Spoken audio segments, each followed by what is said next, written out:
and with that, everyone aboard lost their lives. "Jesus!" Mom screamed all of a sudden. She dashed into her room and returned with her phone. She was wailing and at the same time dialing Dad's number, but it didn't go through. After many attempts, she flung her phone aside and started to roll on the floor. People around started to console her, but Mom wailed so inconsolably that the people around even joined her in shedding tears. Jeffrey's heart broke, and he was deeply hurt. He sat quietly on one of the couches, watching Mom and his siblings cry out their lungs. If only Dad had listened to him and cancelled his flight. Grandma's corpse was still unburied and in the mortuary, courtesy of Dad. Now he had joined his mother in the great beyond. How would they now go about all these arrangements? Dad's friend abroad called them the following day to sympathize with them, and Mom kept asking him if there were people who survived it. "No survivor, I'm so sorry. The airplane blew up and even their bodies were not found," he said. As soon as Mom heard that, the phone fell off her left ear and she passed out, leaning her head on the shoulder of the person sitting beside her. An hour later, Jeffrey's uncle arrived from wherever he went with a hand in his pocket and then marched into the sitting room like a soldier on parade. "Now that your husband is no more, please tell the military men you guys mobilized to allow us to carry my mother's corpse from the mortuary. She needs to be buried. Her cult members have given us 3 more days to allow them to bury her, and I do not want any more troubles for this family," he said. "You're not even bothered about your only brother's sudden demise?" Mom quizzed with eyes so teary. "How's that my business? He brought it upon himself," he said, and then turned, leaving the sitting room. Mom picked up her phone and then dialed one of the military men's phone numbers who had been at the mortuary, telling him to please allow Grandma's people to carry her corpse for burial. But he blatantly refused, telling Mom that she wasn't the one who mobilized them and that until they received a signal to leave the mortuary from their boss, who was Dad's friend, they wouldn't move.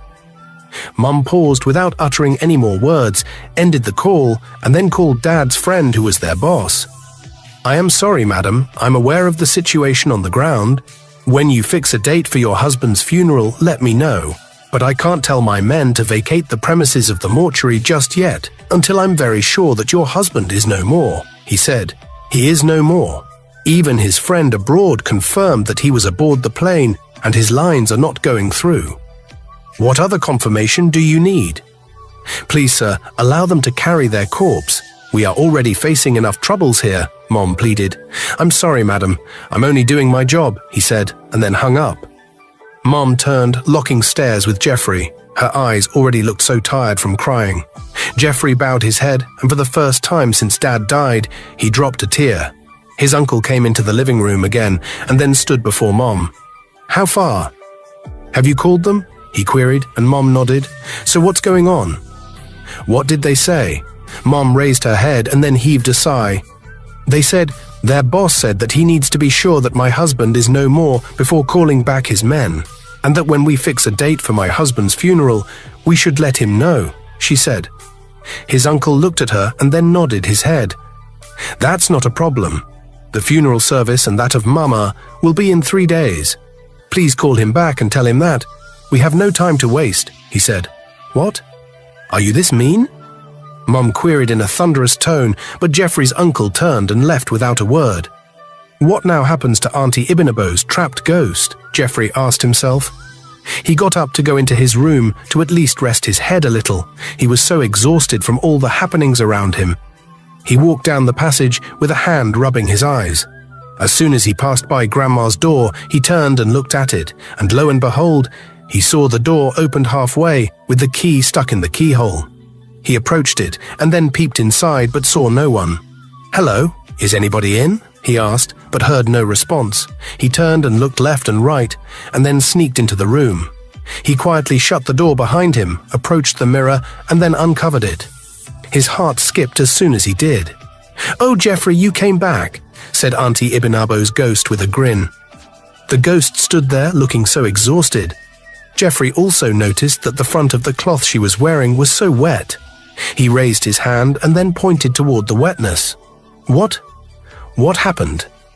"Why is the front of your cloth so wet?" he asked. She bowed her head and then looked at it. "These are tears, Jeffrey. I'm so tired of being trapped in here.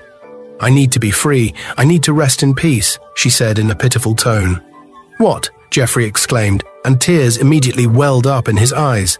I just need to be set free, she said, dropping a tear. Should I let your husband know about this? He questioned. He wouldn't believe you because you're the only one who can see me. You're the only one who has that gift of seeing my kind and of sensing and feeling dangers, she said. But how can I help free you? He asked. I'm confused, but I'm very sure you can, she said with a nod. Should I break it? He queried. It wouldn't work, except some certain things are done, she said. Wow, Jeffrey exclaimed, and then he became more confused about what next to do. And he needed to also hasten with whatever he had to do to save her. Somehow he felt this urge to go check Mama's locker. He approached it, unlocked it, and searched through, but he found nothing but old pictures. He spotted another old locker beside her wardrobe. He didn't even know what exactly he was looking for. Yes, the old locker wasn't locked. He opened it, and then he found a very old book with a plain cover. He opened the front cover, the first page, the second and third page, but found nothing. He was about to drop it when he felt the urge to open another chapter, and as soon as he did, he saw the inscription, My Secret Book. His interest in it grew, and he stood up all of a sudden with it. He opened another chapter where he saw the table of contents, and after running his eyes through it, he saw where it was written, How to Free a Trapped Ghost. Wow, he exclaimed, and all of a sudden, someone locked Mama's room door from outside, locking him in with Auntie Ibinabo's ghost. Jeffrey rushed to the door and attempted to force it open, but all attempts failed. He turned and then looked at the mirror, locking stares with Auntie Ibinabo's ghost. I'm so sorry, Jeffrey, she said, and he nodded sporadically. He knew that somehow he would make it out, but not without freeing Auntie Ibinabo's trapped soul.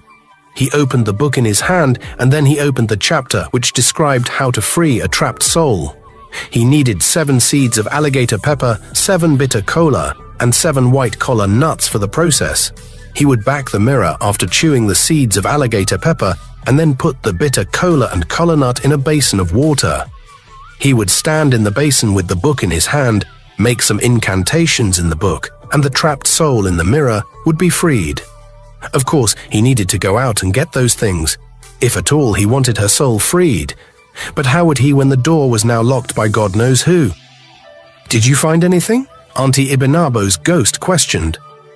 Yes, but I would need to go out to get the things required, Jeffrey said with eyes still glued to the book. So how do you intend to unlock the door? She asked again. I don't know, but somehow I believe I will, he said, raising his head and letting out a smile. You're just too brave, she said, managing to smile back. Jeffrey kept flipping the pages of the book open until he came across a write-up in the middle of the book, which was not included in the table of contents. He read it thoroughly, and at the end of the page, he saw this smoke that came directly from the page he opened entering into his eyes. He flung the book aside all of a sudden. He was so frightened. His eyes started to itch badly. He shut them, raised his shirt, and started to rub his eyes using the hem of his shirt. Jeffrey, are you okay? The ghost queried with mouth agape, staring at him. Yes, just felt something entering my eyes, he said, stuttering. Please be careful, the ghost said, still staring at him. After a few seconds, when the itch had calmed down, Jeffrey picked up the book again, opened to the same page, and then he saw a tiny phrase written at the corner of the page which read, You can now accomplish whatsoever you think of, minor things around you. He thought and thought about what that could mean, but he just couldn't comprehend it. What could this mean? You can now accomplish whatever you think of, minor things around you, he asked himself, reading it aloud. Try opening the door. I think you now possess some kind of powers, said the ghost. How? I don't think that's what it means, Jeffrey said. Just give it a try, the ghost said, staring at him. He approached the door, twisted the handle, and it opened ajar on its own. He was in great shock. He paused, stared at both hands, and then raised his head, looking at the ghost. I told you, the ghost said. Jeffrey swiftly closed back the door, approached the mirror, and then picked up the linen to cover it with. Auntie Ibinabo, I'll be back for you. Let me go and get the required items needed to get you freed, he said, and she nodded sporadically, beaming with smiles. He was so happy to see the smiles on her brightened face. He was sure she hadn't felt this way for years now. He covered the mirror with the linen in his hands, picked up the book, and then dashed out of the room. He went into his room and kept the book in his luggage, took some money, and was about leaving the house when one of his siblings saw him in front of the house. "Where are you going?" she queried. I need to get a recharge card," Jeffrey said, feigning a smile. "Okay," she said, and then went in. He took a bike to the market, got the required things he needed, and then came back to the house without wasting time. But he was just entering the compound when he saw people gathered in front of the house. "What's going on?" he asked rhetorically, hurrying inside the house without saying even a hello to those people outside, and he went straight into the living room where Mom was sitting with folded arms. As soon as she saw him, she sighed. "Where did you go?" she questioned. "I went to get a few personal things," Jeffrey said. "What's going on?" "I saw some people outside," he added. "My dear, preparations have started already for Mama's burial and your father's funeral. Your uncle also arrived with some guys to carry the mirror in Mama's room for cleanup," she said. "What?" Jeffrey exclaimed. "But Auntie Ibn-Abbas?" He said, but Mom cut in. "See, I beg you, I'm facing enough problems already. Let that mirror be with whatever that's in it." "I don't want wahala, Mom said, popping her eyes, and then Jeffrey's uncle came into the living room with some guys behind him. "Uncle, what's going on?" Jeffrey asked, looking at him. "We need to take out the mirror for cleanup. Mama wished to be buried with it," he said. "The mirror?" Jeffrey quizzed. "Yes?" his uncle questioned, running his eyes through Jeffrey's body. "Do you have a problem with that?" he asked. No, I don't," Jeffrey said. And then he remembered the phrase in the book all of a sudden. "You can now accomplish whatever you think of, minor things around you." His uncle was already on his way to Mama's room with those guys. "I wish I could freeze everyone till I'm done freeing Auntie Ibn-Abbas' trapped ghost," Jeffrey whispered to himself, and in the twinkle of an eye, everybody around froze, including Mom except him. He went close to Mom, waved a hand before her face, but she didn't even move, her gaze was fixed. He then hurried into Mama's room with an empty big basin in one hand and the book in the other hand. He filled the basin with water from Mama's bathroom, chewed the seeds of alligator pepper, backed the mirror, and then put the bitter cola and cola nuts in the basin of water. He stepped into the basin with the book in his hands, opened it, and then read the incantations aloud. Before he knew what was happening, there was this breeze inside the room, almost bringing down the curtains, which calmed almost immediately. Auntie Ibn-Abbas' ghost stepped out of the mirror in tears, raised her head, and then looked at him. "Thank you," she said, smiling from ear to ear. "I'm grateful," she added. "I wish I could give you a hug, but," Jeffrey said, with tears dropping down his cheeks. And all of a sudden, an image in white with a face looking so old appeared in the mirror. "Please help me too, save me," the ghost said. It was the ghost of Grandma's twin sister. Jeffrey was stunned as soon as he saw the ghost. He turned, locking stares with Auntie Ibn-Abbas' ghost, and then turned back, staring at the ghost in the mirror. She looked like Grandma, even though she was looking darker and older than Grandma, and her face could tell that she had been trapped in the mirror for some time now. Whose ghost are you?"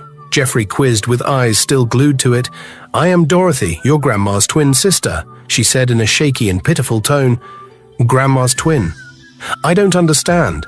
How did your ghost get trapped in her mirror?" he questioned. "Your grandmother, Doris, sacrificed me for money and then trapped my soul in here," she said, dropping a tear. "She stood in the mirror looking so old. One would even think that she birthed Grandma because of how old she looked." "What?" Jeffrey exclaimed all of a sudden. "No, I don't believe this. Yes, I know that Grandma was mean, but was she this mean?" he asked, turning to Auntie Ibn-Abbas' ghost. "Even though I was just a little child when we were told that Grandma's twin died. I didn't really know her, but this ghost looks so much like the older version of Grandma," he added. Auntie Ibn-Abbas' ghost then looked at him and then let out a smile. "Yes, your Grandma was this mean," she said, pointing at the other ghost in the mirror. "But if I heard right, she said that Grandma sacrificed her for money." "I do not understand that part," Jeffrey said. The ghost in the mirror sighed with its head bowed, and then it raised its head. "Before you were born, your father and his younger brother, Ibn Abo's husband," she said, pointing toward Auntie Ibn Abo's ghost. Then she continued, "Your father and his brother were so poor that they couldn't even boast of the lowest denomination in their pockets back then. They did all sorts of menial jobs despite being graduates, and even went as far as doing laundry for their neighbors just to get paid. Your grandmother, my twin sister, then joined a dreaded cult group in town and was told to make some sacrifices for her children to thrive and succeed. I was then chosen by their god as a sacrifice to pave the way for her children, which your grandmother did without hesitation, not even thinking about my own children, and how they would feel and cope with my demise. She came to my house one morning to offer me just an orange which she had poisoned, and I received it with joy and gladness." "You brought just an orange all the way down from your house?" I had asked her, giggling, while already peeling off the back with my thumb. "I bought just a few this morning, so I decided to bring one for you. I didn't want to come visiting empty-handed, and there's love in sharing, you know," she had said with a grin. I nodded, already sucking the orange. She later left my house, and that night she appeared to me in person and then strangled me to death with her bare hands. My heart was later harvested by her, which was used in making the money ritual. As if that was not enough, she trapped me in this mirror, and I have been in here ever since you were a child. Now I need rest, and my soul yearns for freedom. So I beg of you, my son, to please save my soul," she said in tears. "Mama was so cruel," Auntie Ibn Abo's ghost said, shaking her head. "My children cried out their eyes the day I was buried. Seeing me lay in that coffin without a heart broke all of them. I had the chance to avenge my death, but because my twin sister was involved and I didn't want to do anything to hurt her, I decided not to fight. I left the fight for God, but I was shocked and surprised when she later summoned me here to trap me. I really loved her, she was all I had, but she betrayed me." That part broke Jeffrey so much that he immediately broke down in tears. If siblings could no longer trust each other, who then could be trusted? He wiped his tears and then looked up. "I would free you, Mama, but what is the repercussion?" he asked. Her ghost sighed with head bowed and then raised it. "If you free me now, all your father had will crumble before your very eyes. Even your uncle will go so broke that if he sees a leaf on the ground, he will mistake it for money," the ghost said. "What?" Jeffrey exclaimed with mouth agape and popped eyes. "You mean we would all go back to square one? Each and every one of us?" he queried. The ghost nodded. "Yes," it said. "Please, I'm already so exhausted being trapped in here. Just help free me." "But you just said we would all go back to square one after freeing you, and I really don't wish for that to happen." "I'm sorry, I can't help you," Jeffrey said with his face turned aside. "Please, I beg you in the name of whatever or whoever you hold dear, allow me to go and rest in peace. I, Jeffrey said, stuttering, and all of a sudden someone opened the door. To his shock, it was his uncle. He thought he had frozen everyone, but he didn't know how his uncle had unfrozen himself and come into the room. As soon as his uncle saw him in the room, he was stunned. "Jeffrey," he exclaimed. "What are you doing in Mama's room?" he demanded. Jeffrey started to shiver, with his heart beating so fast, almost popping out of his chest. "Essie—" "Sir?" he said in stutters. "I said, what are you doing?" his uncle quizzed again, shutting the door behind him. He approached Jeffrey, turned, and then peeped into the basin of water with cola nuts and bitter cola in it. "You, this boy, what are you trying to do?" he asked, staring at Jeffrey, but the boy stood there like a log of wood in shivers, holding the book in a very tight hug. His uncle gave him a slap and then grabbed the book from his hands. He opened the first page but found nothing. He opened the second and third page again, but it was blank. He then opened the book from the middle.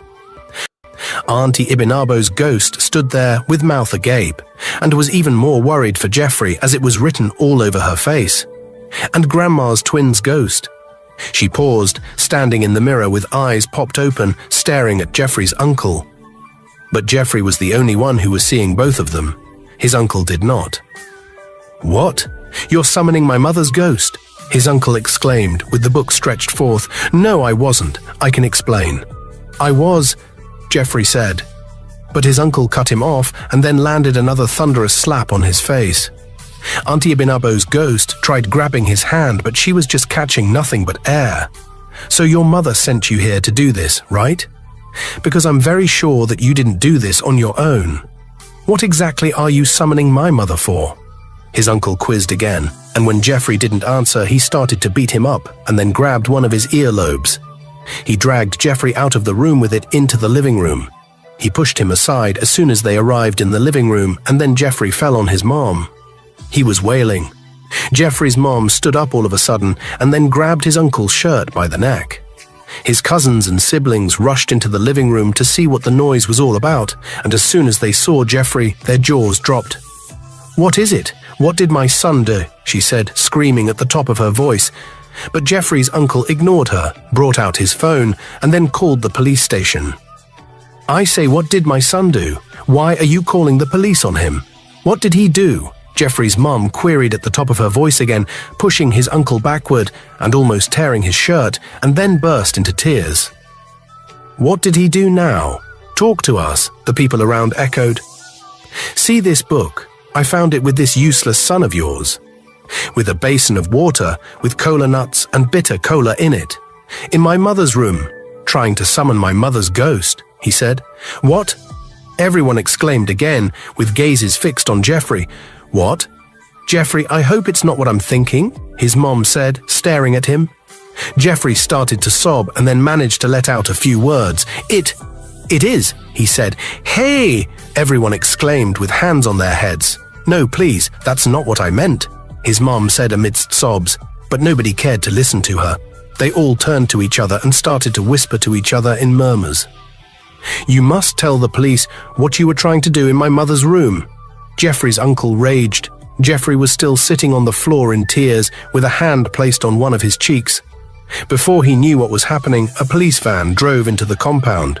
The officers came in, and after Jeffrey's uncle had explained the situation to them, one of them pulled Jeffrey up with a hand stuck in the waistline of his trousers. "Get up, my friend," the officer yelled, dragging Jeffrey up, and then took him outside while his mother and the people around followed from behind. "Wait and hear me out." Jeffrey's mother yelled at the officer holding him. He paused suddenly and looked back. "I can't take this anymore," she continued, facing Jeffrey's uncle. "You ingrate, my son was only trying to free your wife's ghost that your mother trapped in the mirror. Do you think your mother was a good person? She was a wicked witch." "What?" Jeffrey's uncle exclaimed. "I don't understand," he said, staring at Jeffrey's mother. Just then, 3 jeeps drove into the compound, distracting everyone. They all stared at the cars, wondering who they could be. The doors of the cars opened, and some armed army officers came out. Some of them hurried to the 3rd car, and one of them opened the back door.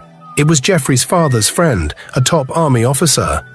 As soon as he came down, the same army officer who opened the door for him hurried to the other side of the car, opening that door as well.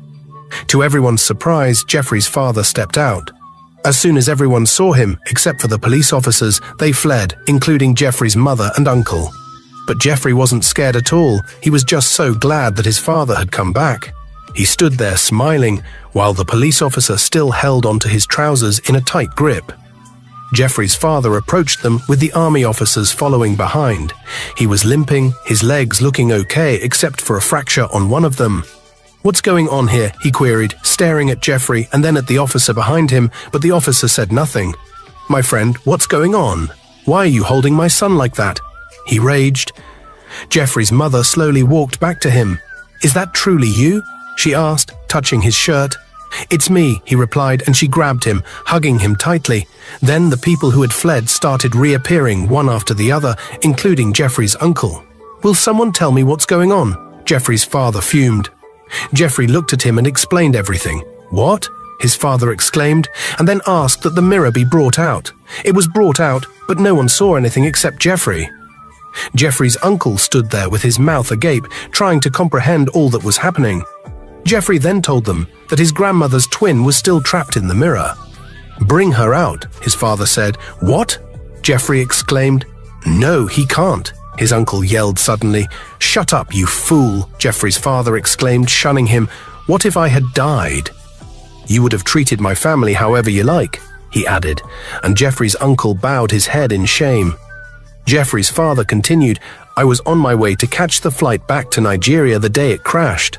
But Jeffrey called and narrated his dream to me. So I was in the car contemplating whether to travel that day or not when the car had an accident and got burnt.